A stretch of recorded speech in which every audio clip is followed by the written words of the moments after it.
Hola El Paso, welcome to Philosophic Dialogues from La Frontera, where we share the fun of the big questions with you. My name is Kim Diaz, and I'm a philosopher here at EPCC. And my name is Jules Simon, and I'm a professor emeritus from UT El Paso. And today we are exploring the big question of democracy. What is democracy? And to help us explore the question, we welcome Dr. Greg Moses, who has authored a book on MLK Jr.'s philosophy of nonviolence, and he edits the Acorn, an academic journal dedicated to the philosophy of pacifism and nonviolence. As a philosophy teacher for more than 30 years, he is interested in exploring diverse global approaches to philosophy and the human condition. Thank you so much for joining us. Thank you. Thank you for inviting me. Well, Greg, I guess we could get started and just ask you, what is democracy? How would you characterize democracy? I think about democracy in terms that Dewey used in his famous book, Democracy and Education, which is that democracy is a way of developing shared interests in a community. And so as a community goes forward in self-development, democracy means that the interests of the community are developed in common, and so regardless of the form that you use to have the democracy, whether it's voting or representation or whatever, the democracy will be known by its ability to bring forward what are actually the authentic shared interests of the community involved. And then there's the issue of education, right?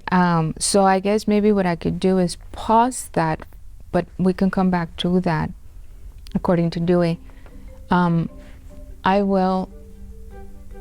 I will ask the next question, which is, why is it important for us to think about democracy? Well, we have to ask if the way we're going forward as a community, represents the best, the best access to all voices and the shared interests to all involved, so that we don't end up moving forward in ways that are disregarding of important voices in the community. So it seems to me we always have to be asking, how are we doing in that regard?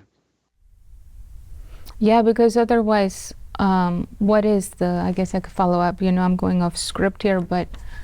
Well, if I can interrupt. So the question of why is it important to think about democracy is tied up also, I think, with Dewey's approach, which is having a general populace, the citizens of a nation state, become better educated. That's pretty much directly linked to how we think then about democracy. Would you comment on that? Democracy and education.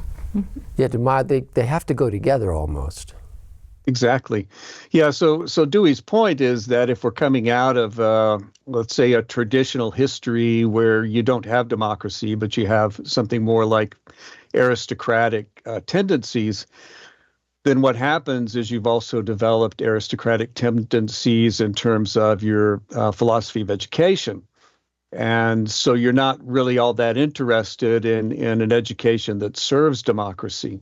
And so part of Dewey's point in Democracy and Education is to show how, when we really conceive of how different democracy is from, say, aristocratic heritage, then we also have to understand how different education has to be if we're going to be moving toward a democratic future. And it almost seems like that has to be done democratically. I mean, if you're going to set up an educational system, you want that the educational practices themselves to be structured as a kind of democratic model, right?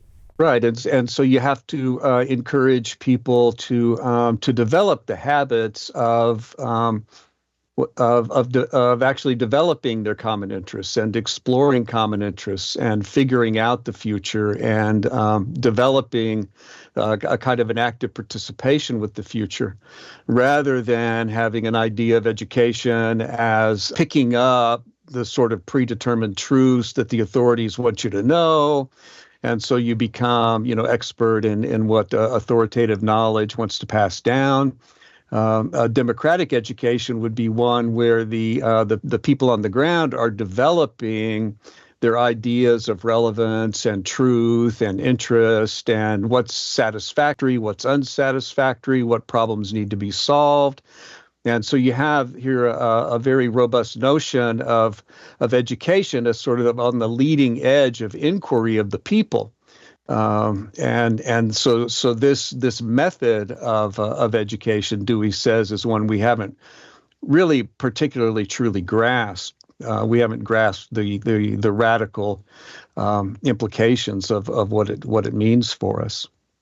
I've taught Dewey's book several times. I really like that approach, especially what I like about it is in thinking about what his purpose is in the context of your comments. If we foster that kind of mutual participatory work among the people who are, on the ground, as it were, that includes also a kind of robust teaching of the science of the world, because we have to know how the world works, not just how people react to the world, but how the world works as well. I really like that about Dewey. I mean, because kind of like his hands are in there, or our hands need to be on figuring out how things function in the way that they should function. Go ahead. I would like to maybe contrast that with why Dewey is responding to memorization, right? That type of the assumption that the teacher is the expert, which we have more experience, but that the teacher is the expert and the ultimate authority of the truth, and then that the students don't know, and in order for them to move along in their education, they have to memorize what the expert tells them and then take a test at the end of the semester and see how well they did, as opposed to the students themselves, right? The group of students, the community, are the ones that decide what problems are the relevant problems, and then how to work together to solve those problems. So the students are the creators of knowledge, not just the memorizers, right? And the importance of thinking critically. Why is it important for us to think critically? For us to learn how to think critically from the time that we're children? I think if we just follow along the Deweyan path, we want to solve problems. So we have to be asking ourselves always, what are the problems we face together? What are the solutions? What kind of solutions can we test? What can we try? Does it work? Does it not work? And when Dewey thinks about the relationship between let's say, the generation of teachers and the generation of students, the generation of teachers would represent a kind of a state of knowledge as it's been accumulated over time. And that has some importance, right? Teachers know some things usually based upon some kind of study and accumulation of knowledge that's been passed down. So then, as it's being passed down to the next generation, as they're being brought into the world of knowledge as we have it, then there's a dialectical relationship, which is that the students need to be respected for being in a position of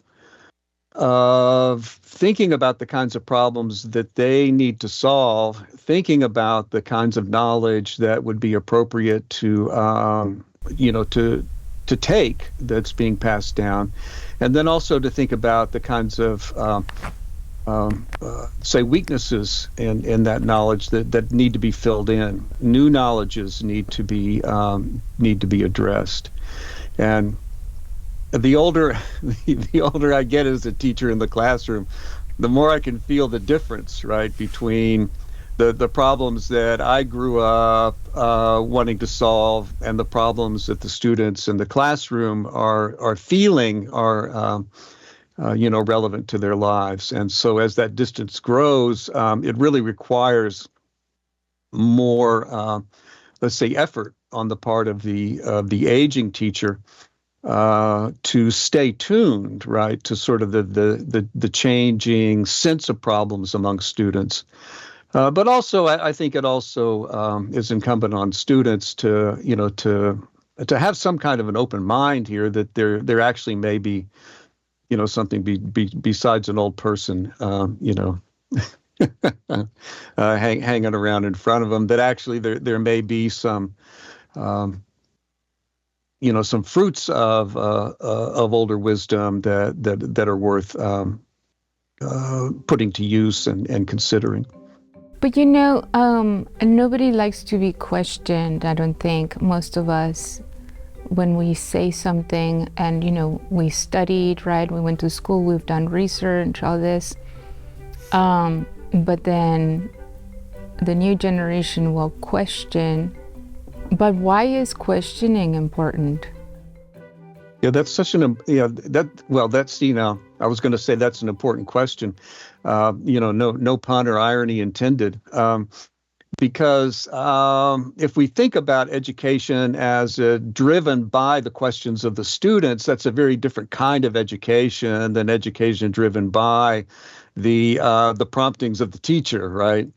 And so you want students questioning, you want them challenging, you want to keep your knowledge responsive, right? So if you have a classroom that's filled with questions and challenges, you have a much more fruitful classroom because the students are going to be seeing how the available knowledge meets their needs, and the teacher is going to get a better sense for what those needs are, right, and how it is that maybe some past reasons for valuing knowledge are changing into new reasons for valuing knowledge. It could be that the same knowledge is being valued, but just we can see that we have very shifting reasons.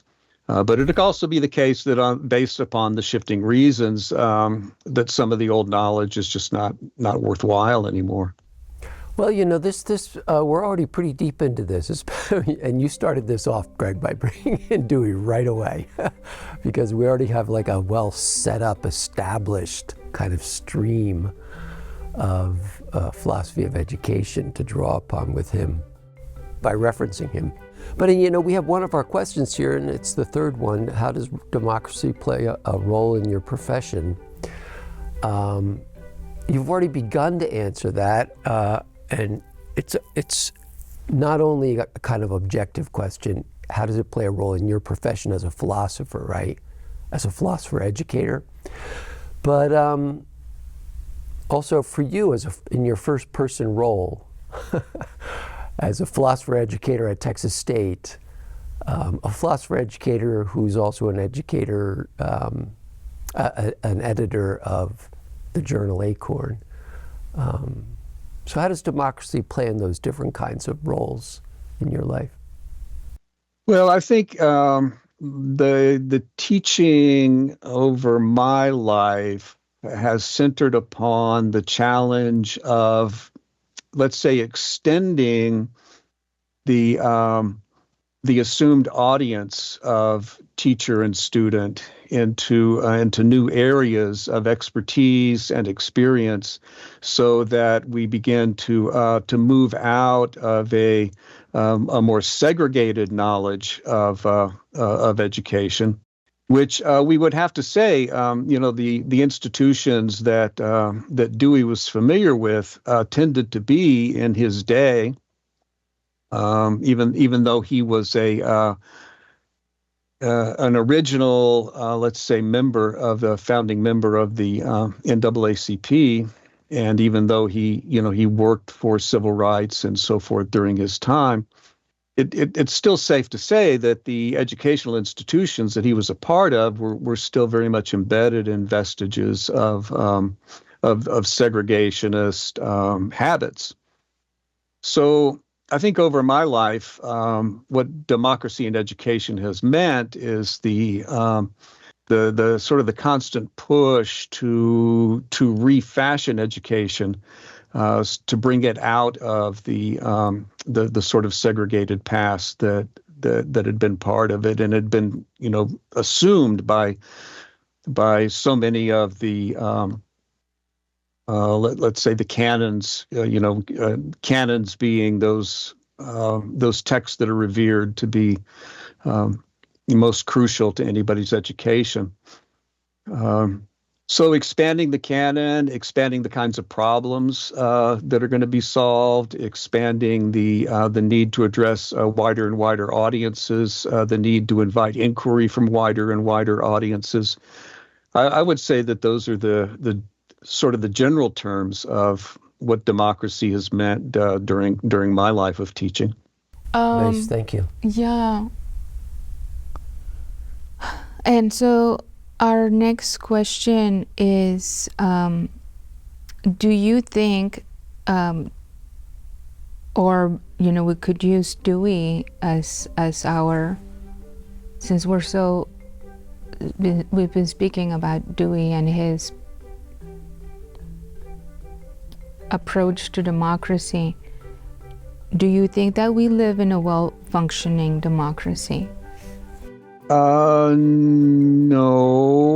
I think that we're making progress all the time, but I don't know if there's anybody, if we took a vote, right, that anybody feels like the world that we live in is the result of a widely shared inquiry of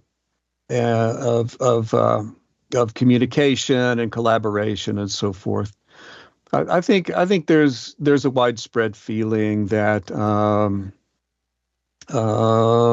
are still too many silos. There are too many barriers to communication. There are too many barriers to access. There are too many barriers to the critical space, the kinds of questions that can be asked, and all of those things. So it seems to me that that if we hold ourselves to Deweyan standards, that we have to say that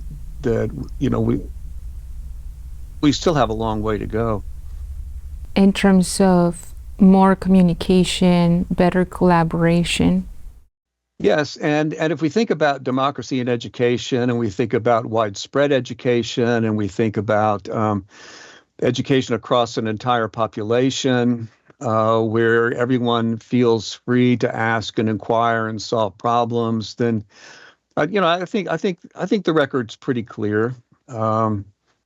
We could just, if we wanted to, we could just talk about Texas, and we could talk about educational inequalities in Texas high schools. I mean, these are very well documented. It's not a secret that depending upon the high school you go to, you're going to have certain certain supports and amenities or not. And so there tends to be a very wide distribution of educational opportunity among the students of Texas, and the quality of education that the students of Texas can access. So that's where you want to begin, and it seems that we're still working at that level of still trying to provide what we would just call baseline opportunities for widespread education. Since you brought Texas up now, you're starting these threads here, Greg. Since you brought Texas up, there's I'm sure you're aware, since you're a lot closer to Austin than us, although with internet now and the way news travels, we have pretty good access if we want to have access, But that there's the legislature's in session, and they're considering a bill right as we speak has to do with funding private education, private schools, the voucher system that Abbott is kind of pushing as one of his priorities. What do you think of this kind of push and pull between public and private education? Personally, I got a mix of educational opportunities in my life. I mostly went to public schools, but I went to a private university. I raised some children, and they went to both public and private schools when they were younger. So it's it's a genuine question. I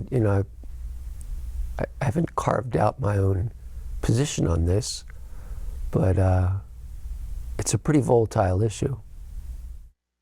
Right. And so you begin with the individual or the individual family, and you begin to ask questions about, what about this individual family? Can this individual family make choices? And so at that level, you can begin to debate the policy questions. But then you zoom out and you look at the social level, the societal level, which is at what point does it affect the overall quality of choices in a society when you begin to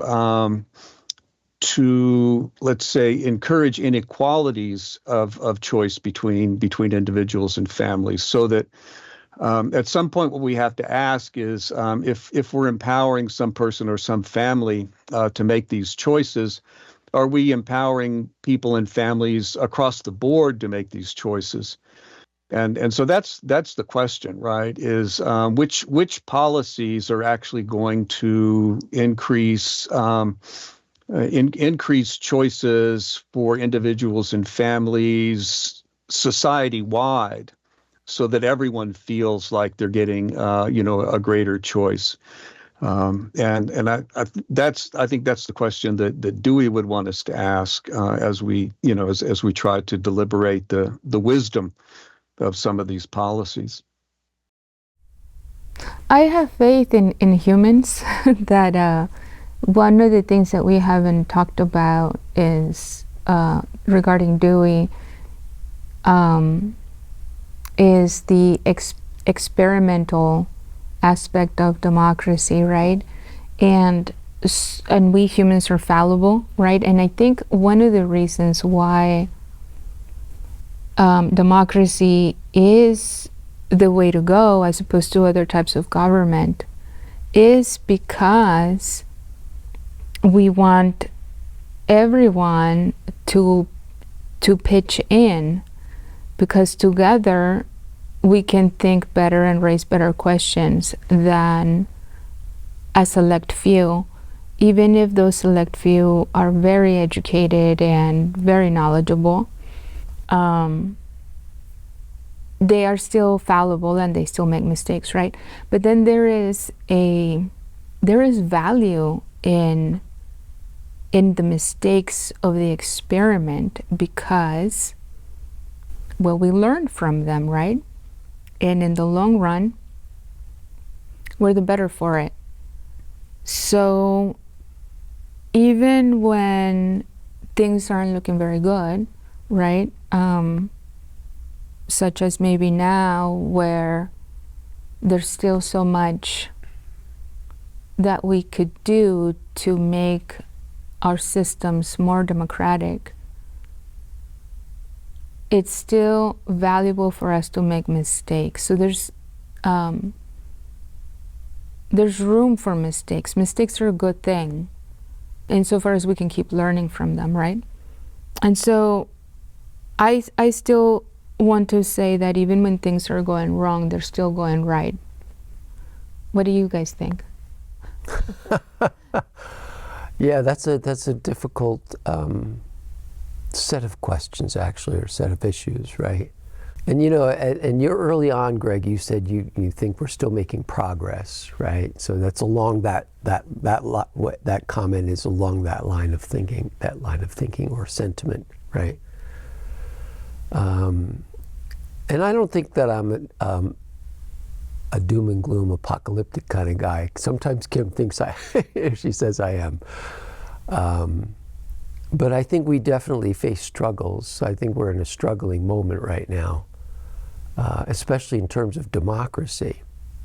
I think there's a lot about our particular democracy in the United States that's, well, globally, I think democracies in general are under fire. And there's reasons for that. I think education's a part of it, but there's other reasons as well. There's ongoing attempts at segregation. There's ongoing attempts at privatization versus working for the public good, right? Those are big issues, big kind of philosophical, social, ethical issues, right? And as philosophers and educators, part of our skill package, as it were, is to identify some of those bigger issues. One of those has to do with this next question. We don't always value freedom, and how freedom gets played out. We can talk about freedom in terms of this kind of private-public choice versus no choice dynamic. But there's also this idea of fostering freedom with this complementary concern about equity, right? That we have access, equitable access, not just the freedom to choose this or that, right? Because then you could be trampling on the kind of value that people who support democracy, one of those values we want is kind of equitable access, right? This has been with us now from the beginning of our conversation. Yes, and actually this turns out to be one of the philosophical themes of the book that I wrote about King. Okay. Because what I noticed is that in the earlier books, his first book is called Stride Toward Freedom. And so freedom is a big theme of the civil rights movement. And, you hear the songs, freedom, freedom, and you can certainly understand where it's coming from. And you can understand the voice, and you can understand the context. Right. Now, as you begin to lift that concept freedom out of these contexts and voices and so forth, and it becomes a more universal principle, then you have to start worrying about okay, now whose freedom? And in the civil rights movement, it was pretty clear whose freedom we were talking about, and it was really not very problematic to be on the side of that. But when you start talking about freedom as a general principle and it's something that belongs to everybody, then you have to begin asking, okay, how, just exactly as you put it, how equitable is this freedom we're talking about now? So if I have a multi-billionaire talking about their freedom to do X, okay, freedom is important, but if your freedom to do X means that a million other people are going to have a reduced freedom, then maybe freedom isn't the overriding value here. Maybe there is something like equality that we should be talking about as we talk about something like equal freedom.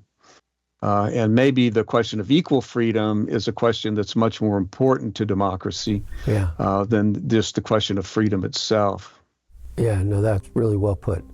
Well, that actually takes us exactly to explore your answer. In a democratic system, what is the border between individual and collective rights? So, right, when we want to, if we value freedom, the freedom of the individual, how do we protect the freedoms of the minorities so that it's not a winner takes all, right? Because at that point, then it's no longer democratic. And to me, the classic text that raises this question is the Frederick Douglass, "What to the slave is the 4th of July."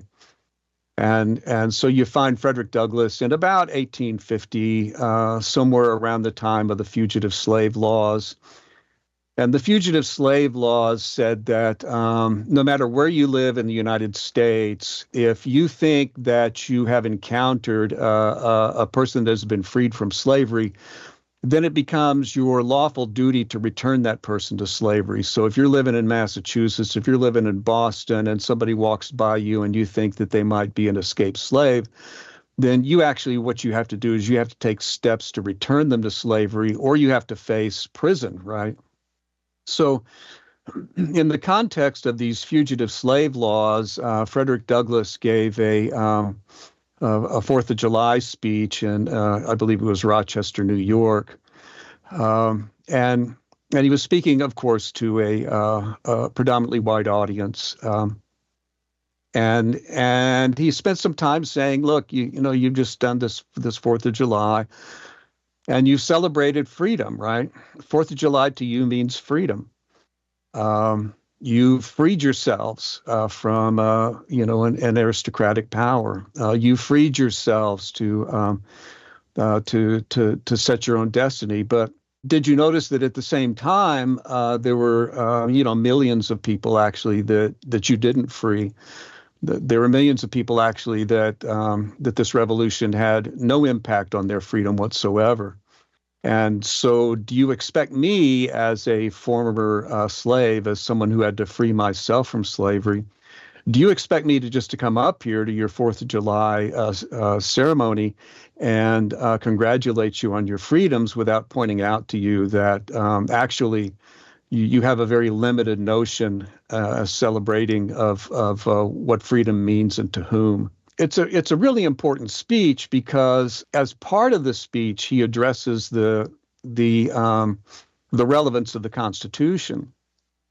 Because up until that point, the people who had been advocating for the abolition of slavery had also been advocating for the abolition of the Constitution, because it was the Constitution, after all, that marked slave populations as 3/5 of a person.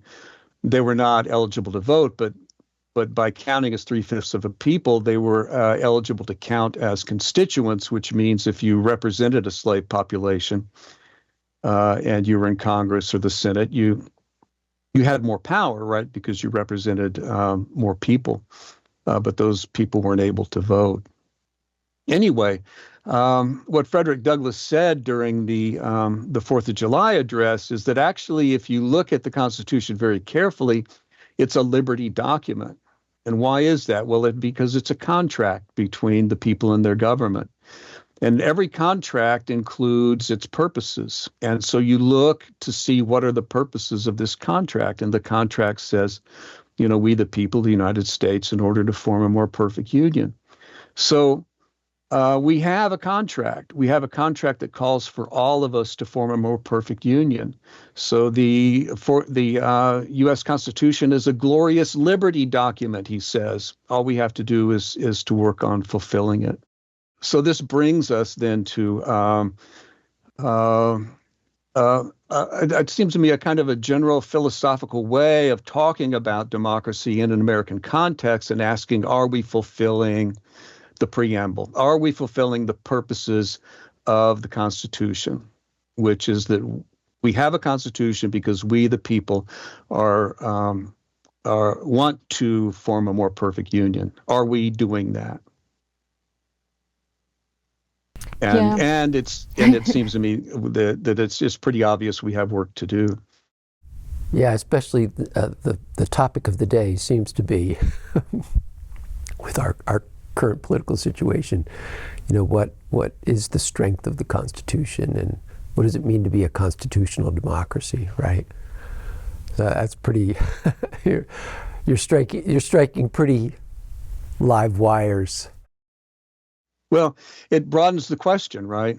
Yeah. Because sometimes these constitutional questions get narrowed and focused, right? And they're important questions. There's no question about that. I mean, all of the various constitutional questions that are being raised these days are important questions. But Frederick Douglass broadens it, right, to the overall purpose of the Constitution is to seek a more perfect union among all the people. And really that purpose is ultimately in the hands of all the people, right? It seems to me there's a great question that lingers in terms of whether the broad population of the United States is going to take up this this challenge or not. Yeah, we come back to like public education here, right?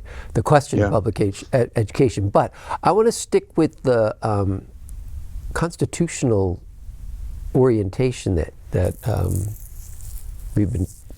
you've been talking about, because you mentioned that part of the support for doing away with the Constitution, the anti-constitutional forces at the time, there was this kind of ambiguous or equivocal sort of support and dissent about how slaves counted. So that if they counted as 3/5 of a vote for representation, that gets at a deeper philosophical issue of what are we actually protecting? Are we protecting, or are we fostering this representational experiment in self-governing based on ideas of property rights or human rights? I mean, if we're counting how we vote according to how someone is conceived as a piece of property, right?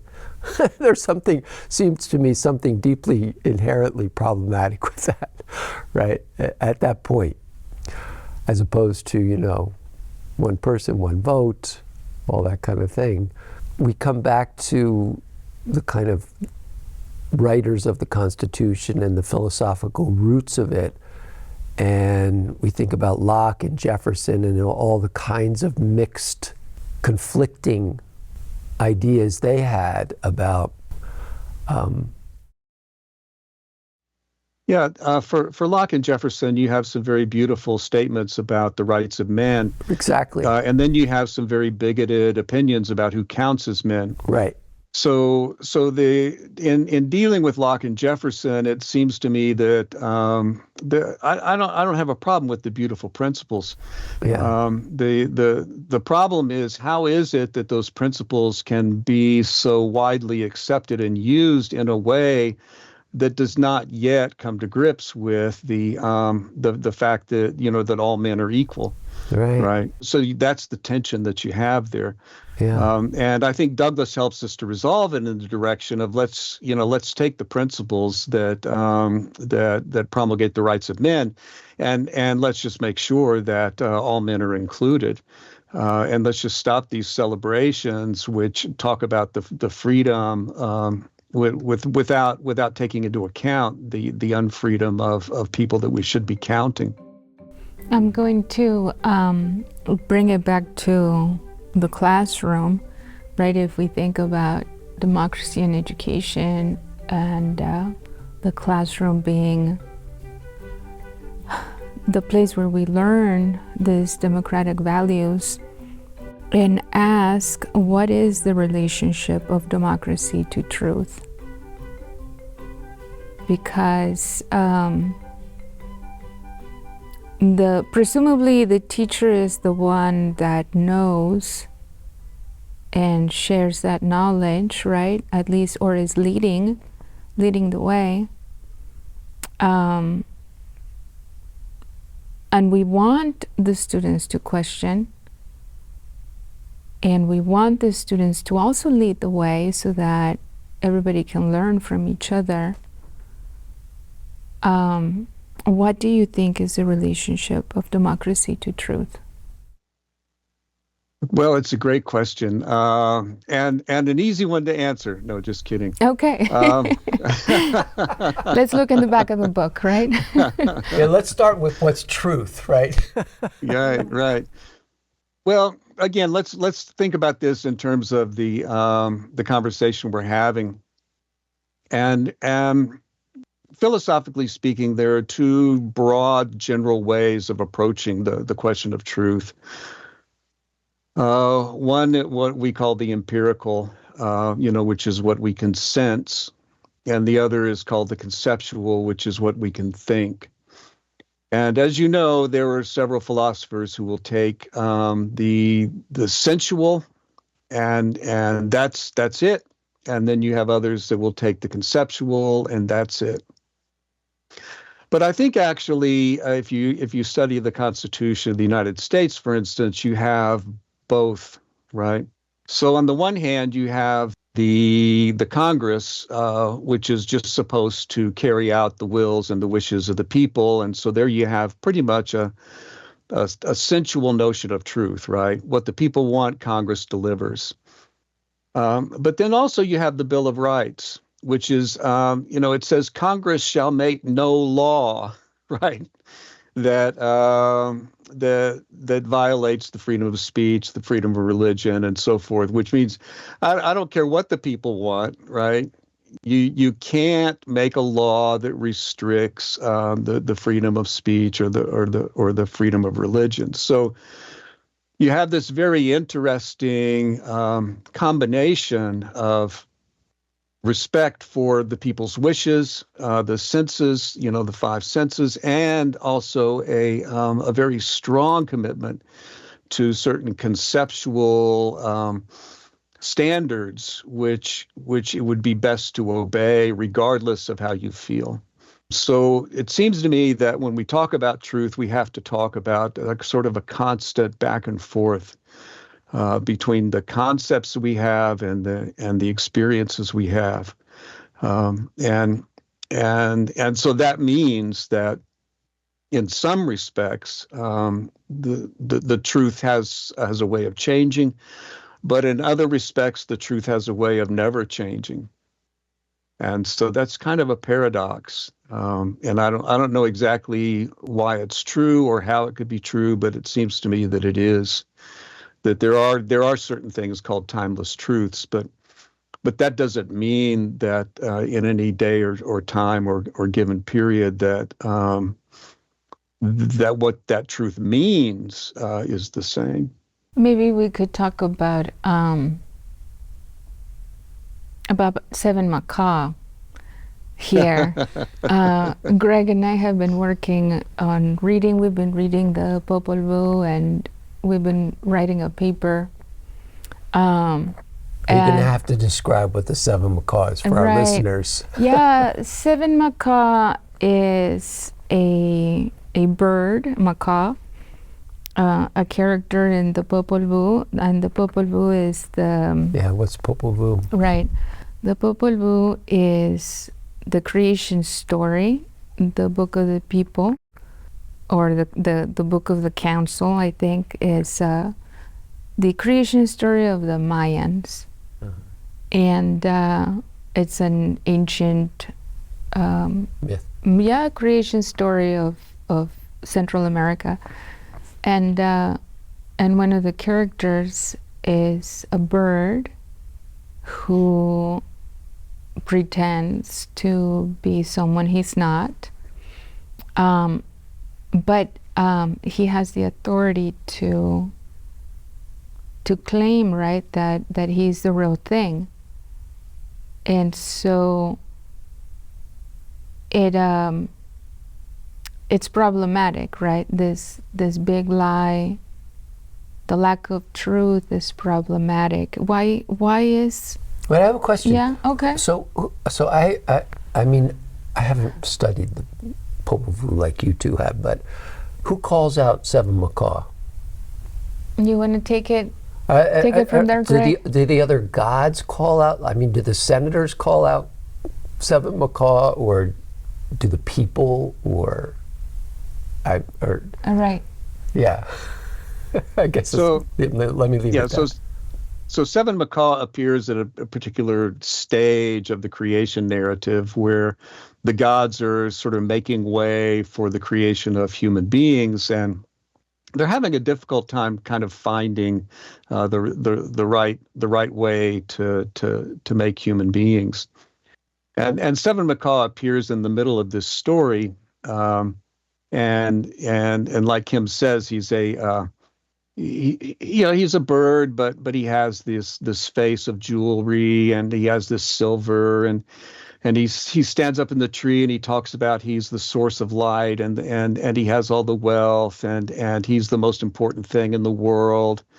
And it's a lie, because the silver on his face can only reflect light, And of course, he's not the source of the wealth.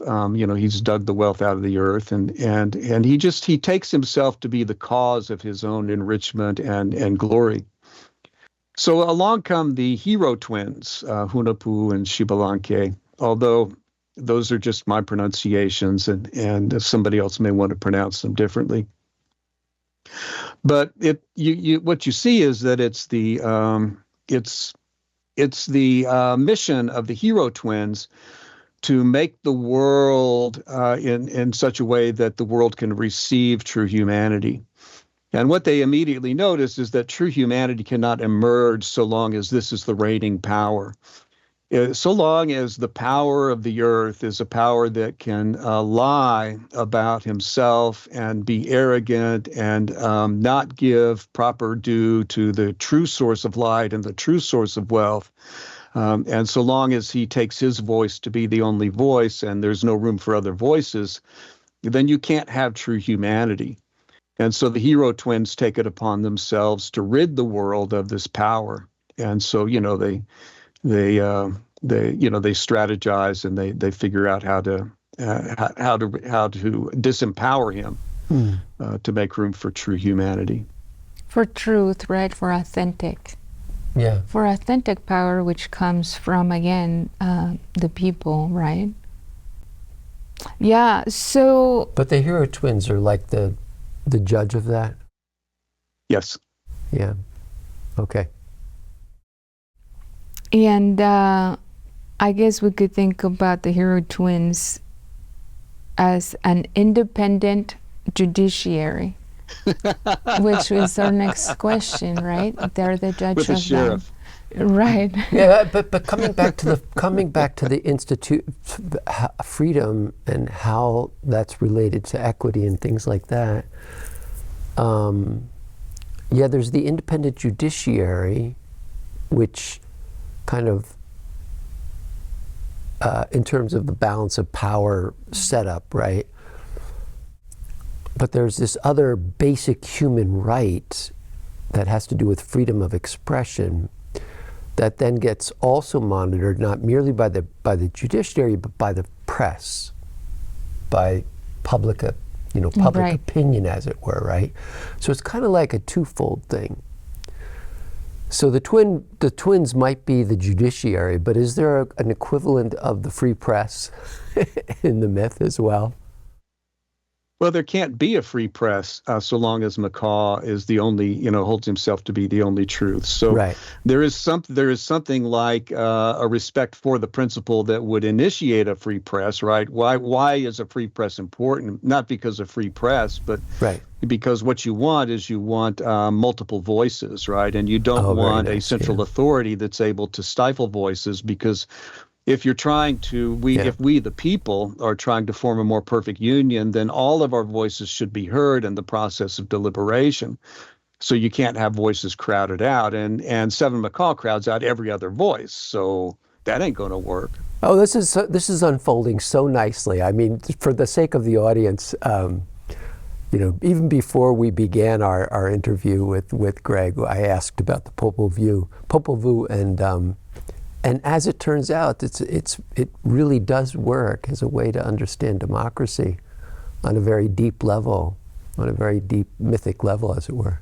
In fact, if you want to talk about the American roots of democracy, then you would go back to to indigenous American culture, and it very well could be that what is celebrated as the American intuitions of democratic practice actually are intuitions that European settlers learned from indigenous peoples who centered the deliberative council, and who centered the respect for the elders and the deliberation, and for instance in the Iroquois Constitution, you have very, very specific protocols for debate, such that everyone gets to speak. Everyone gets to speak as long as they want. Nobody gets bullied. Nobody gets made fun of. If it takes days, it takes days. But there is a priority upon deliberative dialogue. In fact, the Popol Vuh begins with a deliberative dialogue. I mean, the very first passage of the Popol Vuh is several spirits talking to each other. And this is how the creation myth of the Americas begins, in deliberation among various voices. I've embraced and practiced some indigenous traditions, and a former student of mine, in honor of that effort of mine, gifted me a talking stick from their tradition of whoever's turn it was to be able to speak held the talking stick, right? And so to remember that, I in the bookshelf in my living room, I made sure the talking stick was embedded amongst all these books, right? Because it represents this kind of deep inherent respect for the value of each person's perspective, and each person's lived history and their right to express themselves, right? And that, since we're already speaking on this topic, I would like to ask, what is the ethical justification for democracy? Oh boy. So we have to decide, right? Do we as a community agree that it's better that we as a community open the voices to all of us and have the patience to listen to each other and work with each other as we go forward? Or do we just decide, there's a more efficient way to make money, and we need to prioritize other things so that democracy becomes less important? It seems to me that a lot of people these days have, what should we say, decided that maybe democracy isn't all that important to them. And this reminds me of William James, the will to believe. How? William James says if there are some questions in your life where you have to believe in order for them to come true. The example I always use with my students is I ask them, raise your hand if you think you're going to graduate. And of course, almost everybody raises their hand, right? And I use that as an example to say, if you didn't raise your hand, the chances of you graduating are really much smaller, right? You have to believe you're going to graduate in order for you to have a chance to graduate. If you're sitting there thinking you're not going to graduate, you're not going to graduate. I mean, you might, but the chances are much better. And then I ask them, here's what I ask them. I ask them, how many of you think you will be living in a robust democracy in 20 years? And I don't know, just a few hands go up, right? So that's the problem, right? If we're going to be living in a robust democracy in 20 years, we all have to raise our hands saying, yes, we believe we will. Yeah. Right? That's it, right? That's the only reason that counts, is that the people actually believe that they are part of a democracy, and they believe that they will take their part as part of a democracy. And where the people believe that, then I believe democracy is unstoppable. I think we're having a crisis right now where people have kind of forgotten why that's an important thing. Now, will certain experiments in our face remind people of why democracy is a good idea? Well, we hope. I mean, I hope. Is it possible that we learned that, actually democracy was a bad idea all along and we need to get rid of it? I guess we have to say that that's possible, but I don't know. It seems like a really sad outcome to me. Well, we don't want to leave on. No, we don't want to end on a note of sadness. But yeah. We have a couple of really big questions, but only a minute or two left, and so maybe we should just allow you to kind of finish by choosing to talk about one of two things, Greg. I know you've spent a lot of your life. We know you've spent a lot of your life working on, say, democracy and nonviolence, right? And our last question is peace a democratic ideal? Do you want to focus on the peace part or the nonviolent part in terms of democracy? Right? Well, the methods that we've talked about are nonviolent, right? So that part, if you have a sort of a deep commitment to democracy, it seems to me you have a deep commitment to nonviolence in the sense that the methods that develop democracy are the methods of respect and patience and togetherness and counting each other, right? And so that it seems to me less likely that you're going to resort to violence if you're committed to a democratic future with the neighbors that you disagree with, right? Yeah. You're much less likely to break out in warfare against those neighbors if one of the things you believe in is that you and your neighbors, regardless of whatever else you may disagree about, is you do agree that ultimately the process should be democratic. That was a wonderful way to round off the conversation. and I thank you very much for joining us. We thank you. It's been a great talk, and it's good to get to know you. Thank you. Thank you for the invitation. It was great to talk to you. This has been Philosophic Dialogues from La Frontera. My name is Kim Diaz. Jules Simon. And our guest, Dr. Greg Moses. Please join us next time.